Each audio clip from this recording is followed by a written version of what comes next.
Woo, what a crowd. This is quite a sight, a room full of people who actually care about the health and well-being of wild sheep. If it were not for all of you folks here tonight and a select few visionary and strong conservationists, we would not be here tonight celebrating the success of wild sheep. This evening, we are going to recognize one of those visionary, out-of-the-box wild sheep conservationists. This year's Outstanding Conservationist Award recipient is being recognized for his tireless efforts and outstanding contribution in the field of North American wild sheep science and management. Not only is he a key figure in the world of bighorn science, he is also pushing the limits of the scientific community's understanding of predator-prey relationships and how they relate to the modern wildlife management today. These accomplishments have been a tremendous undertaking. He has spent a significant amount of work and personal time reviewing scientific papers on predation, bighorn sheep science, and studying many documents on the history and the historic diaries and accounts of the North American settlers in the West. He is highly respected among the scientific community and his colleagues.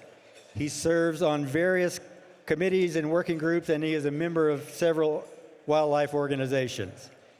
He remains engaged in scientific research community, reaching out to university, agency, and other international colleagues around the world. He is a strong scientist and a most excellent field biologist. He is widely known in the sheep world in both the scientific and hunting communities, and tirelessly advocates for the role of the hunter conservationist in the success of North American wildlife management. So, before we go on with the rest of the story, let's go ahead and have this person come on up here. It gives us great pleasure to announce this year's Wild Sheep Foundation Outstanding Conservationist Award recipient, Dr. Eric Rominger of the New Mexico Department of Game and Fish. Come on up, Eric. So, now on with the rest of the story. Eric has dedicated his professional career and much of his personal life to the scientific understanding of restoration of desert bighorn sheep in New Mexico.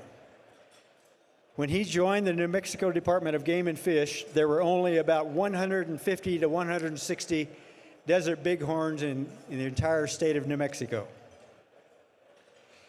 In the 20 years prior to that, that number had only increased by 80. A growth of 80 sheep in 20 years. Not a very good record. At that time, Eric decided that he needed to confirm and document the root cause of the problem. Essentially living out of his truck for some time, he identified and documented causes of and decline and slow recovery in desert bighorn populations. Eric challenged the status quo and proposed aggressive management actions to minimize the primary cause of the slow recovery, no surprise, the mountain lion predation. Due to his thoroughly documented fieldwork and extensive research, the New Mexico Department of Game and Fish was able to implement targeted mountain lion management to facilitate recovery in several new and existing desert mountain ranges. The success of this story is a testament to Eric's work. The tremendous success of the desert bighorn recovery in New Mexico would not have been possible without his efforts. Today, the desert bighorn population has grown to over 1,200 desert bighorn sheep in 7 different mountain ranges. This would have been unheard of the day that Eric went to work for the Department of Game and Fish. Eric has been a key driver in moving the bighorn sheep program in New Mexico forward in a positive way in a positive direction for the last 27 years. Now we get to the fun. There is no doubt that Eric loves field work, but sometimes managing field work, and the actual field work itself, can be a bit sketchy. Like the time on a sheep trap in the Pecos, Eric managed to find himself hanging upside down underneath a helicopter with one of his boot hooks caught on a cargo net, hauled hundreds of feet in the air. I've been told that the ground crew panic was pretty incredible. Or how about the time he got himself attacked by a swarm of Africanized killer bees while doing desert bighorn work in the boot heel? Or how about the time he managed to have one of his feet crushed, literally crushed, when a group of Rio Grande rams above him sent a landslide of boulders down on top of him? Management challenges. Oh, there's one more. I almost forgot. Just last year, while doing some mountain lion work, he managed to get tossed from his trusty mule, ending up in the hospital with a collapsed lung, a bunch of crushed ribs, and a bunch of other very serious injuries. Fortunately, after he got out of the hospital and he got home, his partner, Debbie Crawford, nursed him back to health. And that was probably not a lot of fun for her, considering who she was taking care of.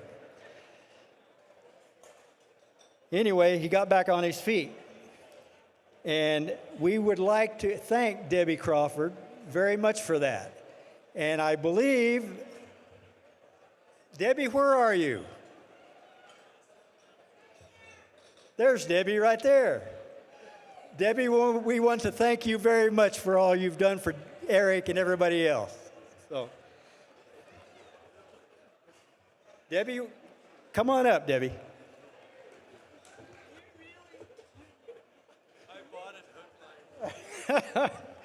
Oh boy, we did good on this one. All right, so to wrap this up, fortunately, after all that care and all of that management and everything, finally, with his leadership record, technical authority, perseverance, and his battle scars in his wild sheep science and management career, as well as his strong engagement with the hunting community, we believe that Dr. Rominger is very deserving of this award tonight. Thank you. I'm going to turn this over to Tony and Glen. I think they've got a few more words. I just have a real quick story about Eric. In 2002, so just over 20 years ago, I was fortunate enough to win the New Mexico State Raffle with one $20 ticket. And that year, the auction permit sold for $157,500. So every winter at the sheep show, when I saw Eric, he would tell me, hey, you still owe me $157,480. And Eric, I wouldn't give you more than $20 for your desert sheep.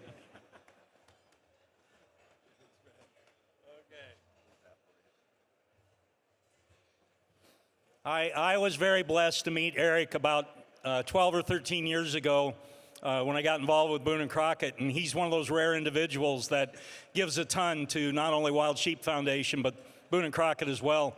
And I walked in the room and I saw him, and he had his big flowing mustache and dressed in tails and a cowboy tie and white cowboy boots, and I thought, man, there is a genuine Western cowboy. And then over the years, every year, the first thing out of his mouth when I see him, he tells me about a horse or a mule accident that he's been in. And then I get to thinking, finally, maybe he's not the cowboy that he really portrays. But I can't think of anyone more deserving of this award. Congratulations, Eric.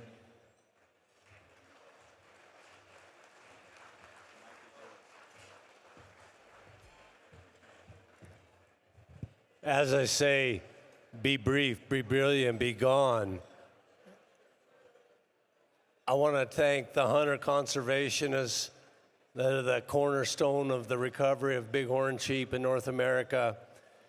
And I'm finishing 50 years in the field on Sunday, but I'm like Mickey Mantle. I would have done it for free. Thank you.